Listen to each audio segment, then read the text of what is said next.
Good morning. I forgot my lipstick.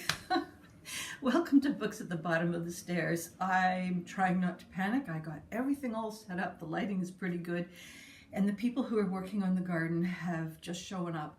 And they've got the big stone cutter. I guess there's some stones in the front that need some trimming back. Anyhow, there's no point in panicking, right? I can edit the sound out, hopefully. Yeah, so I had promised you guys a garden tour, and it's still taking quite a long time for things to come to a closure. So they're finishing off the paths, and there should be some soil coming soon. I'm pretty excited, but man, oh man, it's taken a long time. So I should be talking to you about books. However, I have a movie recommendation, and I don't know that I've done this in the past. I don't think I have.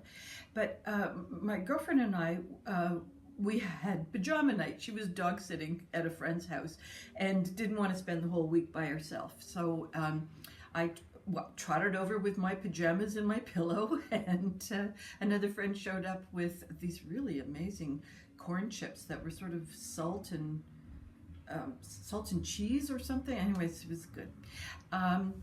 So we watched Thelma, Thelma, just the one name, Thelma.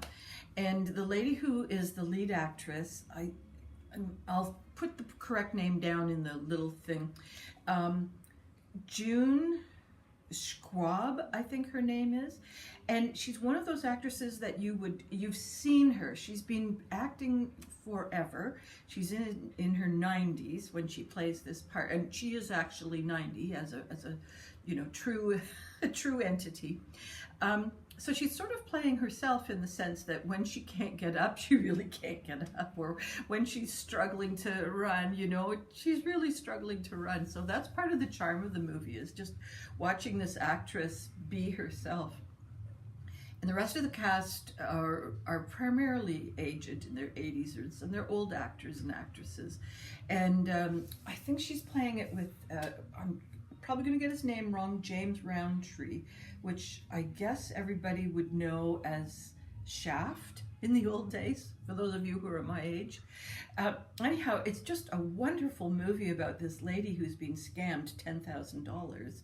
And of course, the police and her family are kind of powerless in the face of this. And she decides to solve it herself, because she's got the address of where she was supposed to send the money to. So she stakes it out, and she and James Roundtree get on one of those scooters, two-person scooters, and off they go.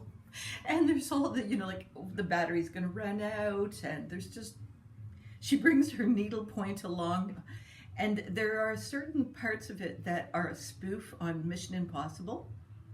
So those of you who've seen, I am not a big Mission Impossible fan, but I know the first movie, and was it a TV show? Maybe it was a TV show too. Anyhow, there's some things like explosions in the background. Oh my goodness, it was so delightful, so funny, and I think anybody can appreciate it, because if you're not of her age, you've got a parent who you're kind of dealing with, or you've got a grandpa that you're dealing with, and so it's just really a good family movie. Now, we saw it on Apple, because I don't think it came out in theaters. I don't have Apple, so this is not a promotional for Apple, but if you do have it, or if it's in theaters close to you, it is really a treat. Okay, back to books. I actually don't have a ton to talk about for a change. Aren't you glad? It should be short. I have this dilemma. I love this person. She's an author. She's a local author, B.R. Myers, and she's written Rogue Princess, which was geared to young adults, that I really, really enjoyed and recommended it around, and 50-50 response on it. Then she wrote another one, A Dreadful Splendor, which it had some problems. I don't remember, I read it, I enjoyed it, it wasn't amazing, and that's all I can remember about it. And this book, The Third Wife of Faraday House, so the camera angles have changed a little bit here. I hope you see all of that. But now I'm home, I have electricity, I can add it below. it is a fairly interesting plot idea. There is a young girl, and she has become sort of, it's in the mid 1800s, Halifax, and military, just around the Napoleonic age, and so she is the ward of Mrs. Shackleton, and Mrs. Shackleton has taken, what's her name? Can you imagine? I just finished this last name. Emmeline.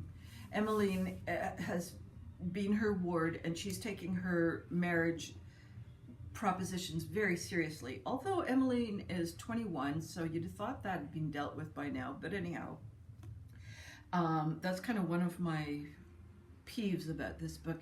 Emmeline is completely distractible. She has fallen in love with a naval officer, and she thinks that they've got some kind of secret engagement, and she's just waiting for him to come ashore so they can make it public. And so she's got this going on in her head. Mrs. Shackleton has a completely different agenda going on in her head, and of course the two do not meet. And Emmeline finds herself shifted off to an island, which from Halifax to where she went, I would say, was about Chester. And there's a small island that has been used for farming and a manor house, and she is going to be the third wife of Captain Graves, who is a merchant sailor and has amassed a fortune. Unfortunately, wife number 2 is still alive.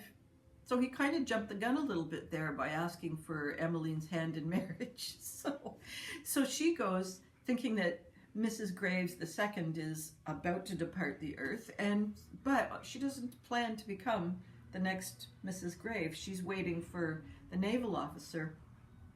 And so the book gets darker and more gothic-y and a bit spooky, and I love the idea. I love the tension was actually fairly good.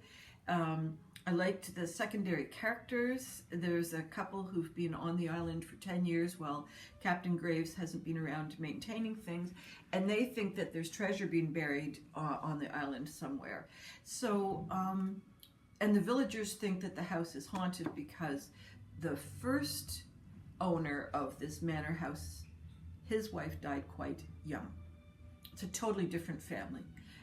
Mr. Graves, Captain Graves' first wife died quite young. The second Mrs. Graves appears to be dying quite young.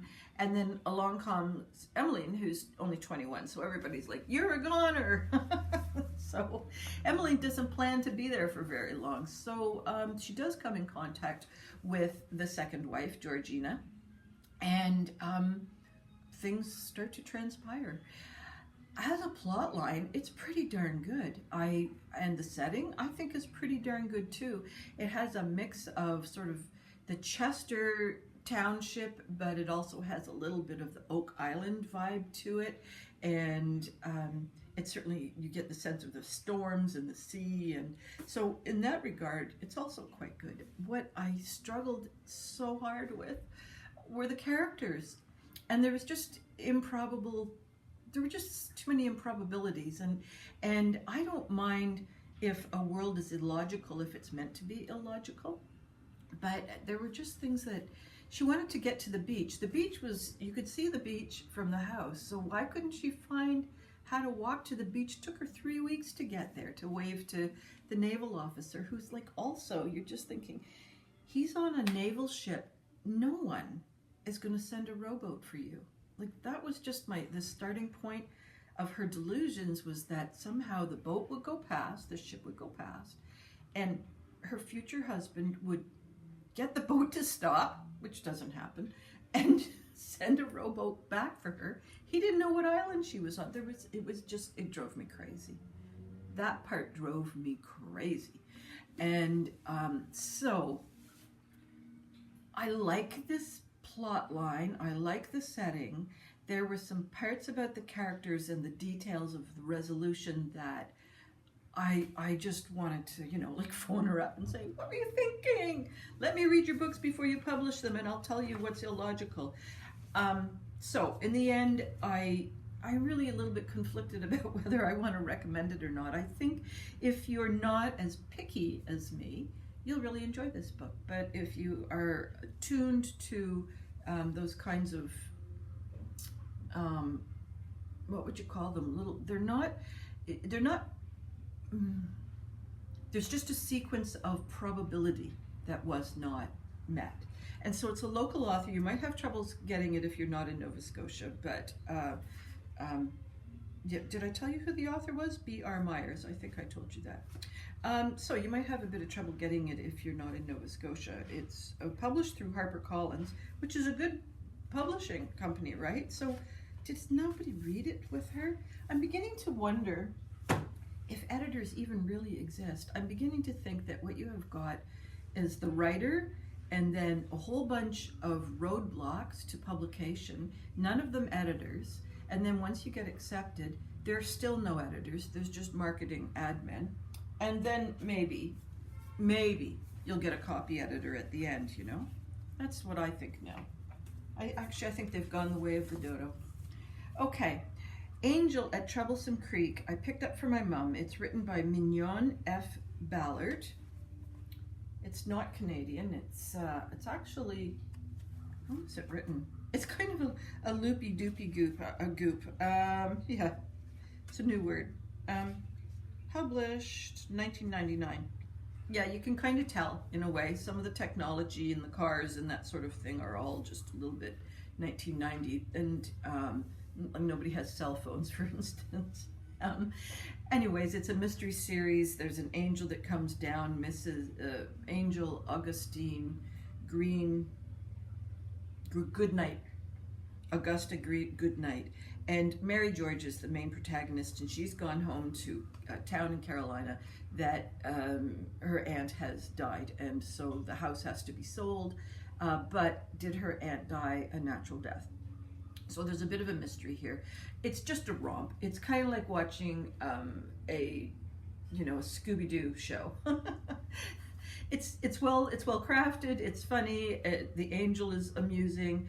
There's quite a few in the series, and I think it's the kind of level of mystery. I think I've mentioned before, my mom's had a stroke, and she's so much better at reading. But if things are hidden from the reader, then she struggles a little bit. So I think this is enough of a mystery, and it's funny enough that I think she'll enjoy it. But then she turns around and she'll read something by Tracy Chevalier, which is a tough book, and she's like, yeah, I really enjoyed that.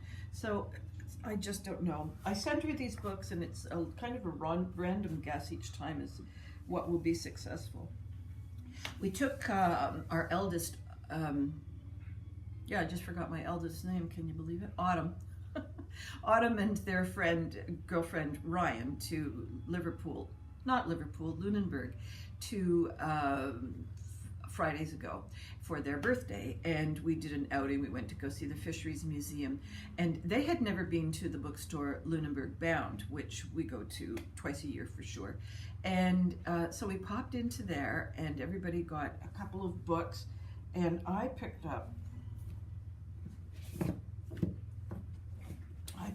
2 new books, whereas they were having a lot of fun in the used book section. Now, I talked about Tove Jansson just the other day, and she's got another one that, a second book out to me, that was about sort of somewhat autobiographical in that it's about her thinkings and inspirations and so forth on the island that inspires a lot of her stories. And but she's fictionalized it. So this one is kind of the opposite. I don't think it's going to be very comforting. Deceptions, the lies we tell ourselves and the lies we tell others, is the subject of this most unnerving and unpredictable novel. Here, Jansson takes a darker look at the subjects that animate the best of her work, from her sensitive tale of island life in the summer book to her famous Moomin stories, solitude and community, art and life and love. So the book is called The True Deceiver, and it sounds very dark and spooky. I'm going to put this in my stack of books to read when the fire's going. Maybe that's not a good plan. I mean, if it's spooky and there aren't very good lights, Should I read that then? Maybe I should read it in the middle of the summer. Okay, my online book club, Bookworm Adventure Girls, has 3 old Canadian books that we are considering to read, and one of them is Who Has Seen the Wood? Who Has Seen the Wind? And one of them is The Black Joke by Fairleigh Mowat, and the third one is Lucy Maud Montgomery's The Blue Castle. And I just remembered that I had never read this. I don't know which book's going to be chosen, but I thought, I think I'll pick this up because even if it doesn't get chosen, I think it's a book I'd like to follow through on, and it's so well made. It's Plumleaf Press in their vintage section. Books to linger over. So I think I'm going to go back to their press site after I've done this and just see what else they've got that's been printed. So I don't usually get hardcovers, but you know, sometimes hardcovers these days are the same price as soft covers, so it's not necessarily a savings. Anyhow, this is the browbeaten and stifled by her overbearing family members, Valence Sterling finds consolation in her imaginary blue castle, a place where she leads a fantasy life and where all her dreams come true. After a life-changing medical diagnosis, Valence rebels against her relatives and sets off on a new life, leading her to discover freedom, friendship, and a love that she never thought possible.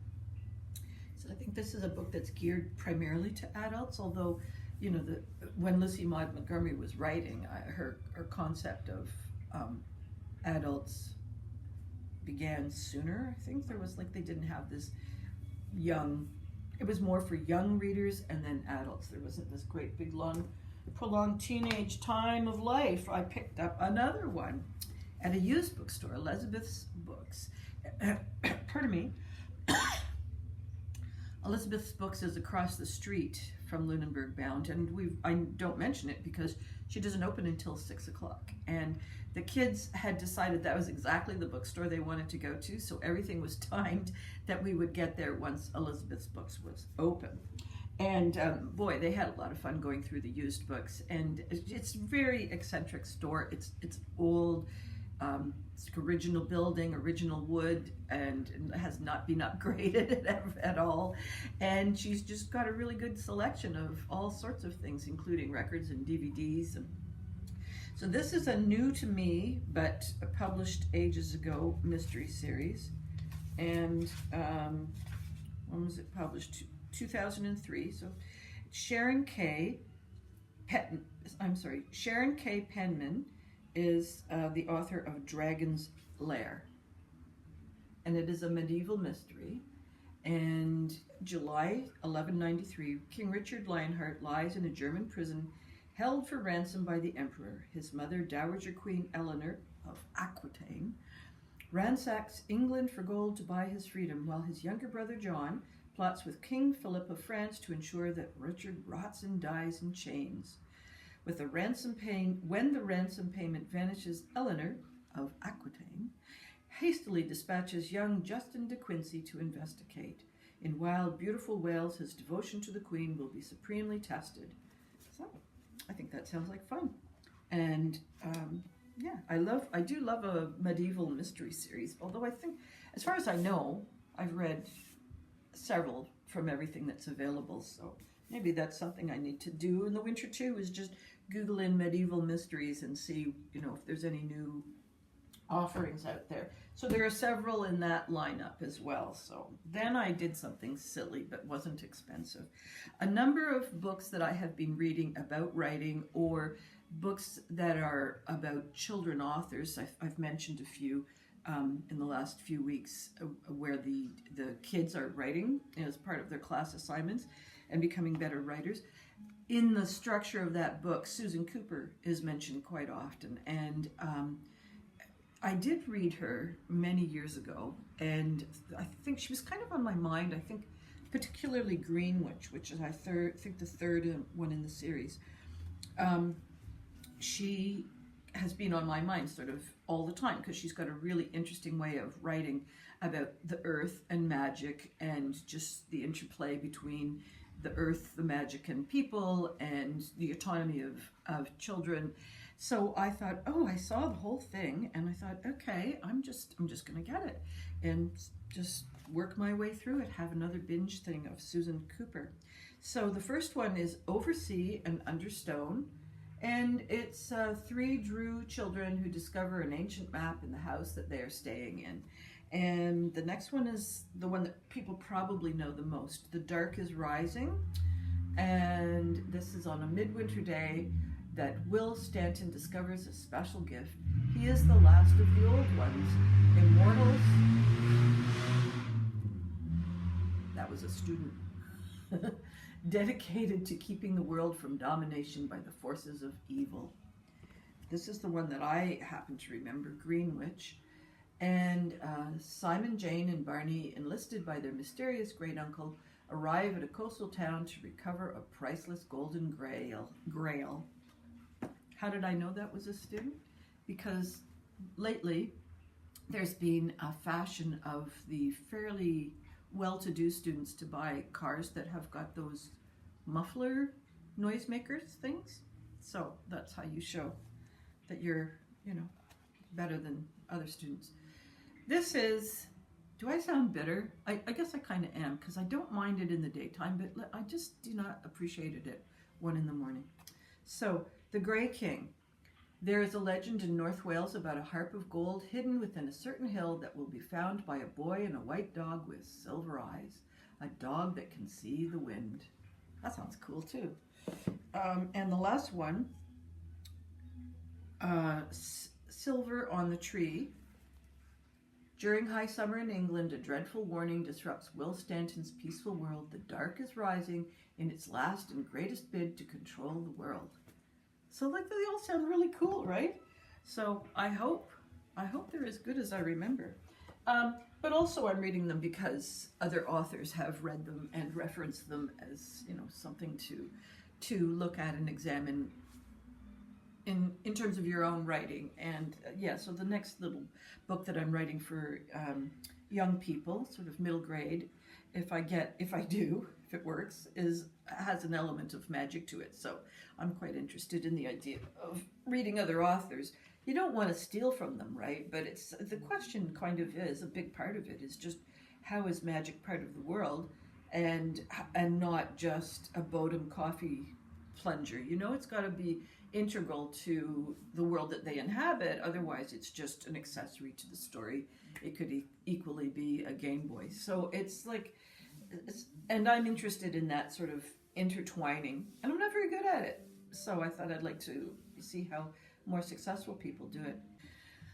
Oh, that was a bit rambly, I'm afraid. I wanted to mention to those of you who pay attention to this, Olive over at Olive Books is going to do for the final year Nonfiction November, and I don't know whether there's anyone picking it up from her or whether she's bringing someone on board to, take it over, but she has said she's not going to do it after this year. So if you like the Nonfiction November prompts and everything, it's worth paying attention to Olive right now, just because she's giving some recommendations.